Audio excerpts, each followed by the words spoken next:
Brazil's President Lula Da Silva is visiting China, and usually diplomatic visits are a boring affair. They stick to a usual pattern: the bilateral meetings, the signing of agreements, photo ops, and leaders waving at cameras. But President Lula is breaking away from tradition. Last evening, he took everyone by surprise. He launched a very public war against the US dollar. Lula made some scathing remarks. Listen to this. And I'm quoting, "Why should every country have to be tied to the dollar for trade?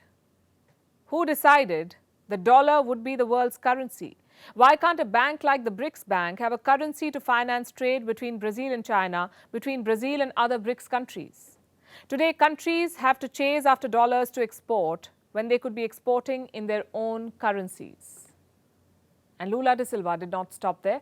He trained his guns on Western financing institutions next, specifically at the International Monetary Fund or the IMF. This is what he said: "No bank should be asphyxiating countries' economies the way the IMF is doing now with Argentina, or the way they did with Brazil for a long time and every third world country.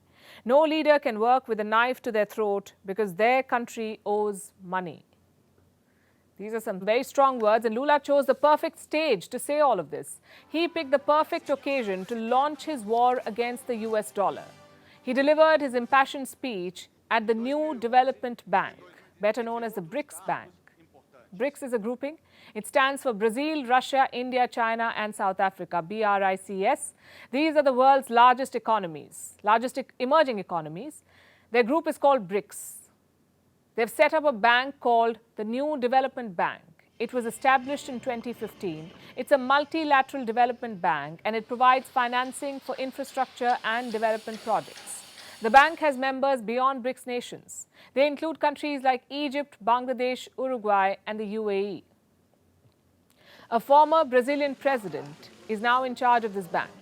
Her name is Dilma Rousseff. She's the bank's new chief executive. Yesterday was the inauguration ceremony, and that's why Lula was there. Under him, Brazil is taking a very aggressive stand against the US dollar. Lula believes the BRICS can offer a better alternative. So with a Brazilian at the helm of a major BRICS institution and the world order in a state of flux, President Lula is making a push for a BRICS currency. Like we've told you earlier, this idea has been around for a while. It's not new. Russia, too, has been asking the BRICS to consider this proposal. And now Lula is pushing this idea, and that too quite strongly and quite publicly. The question is, will the other members go for it? Because don't forget the China factor. Lula has been leaning towards China. Before launching a public tirade against the US dollar, Brazil and China reached an agreement of their own, a deal to trade in their local currencies and to not use the US dollar to conduct bilateral trade. So China uses the yuan and Brazil the real. This deal was sealed before Lula flew down to Beijing. And bilateral agreements like these are far easier to secure, but the idea of a larger BRICS currency is going to be a tough sell. For starters, will India support the idea? Will India work with China on a common currency?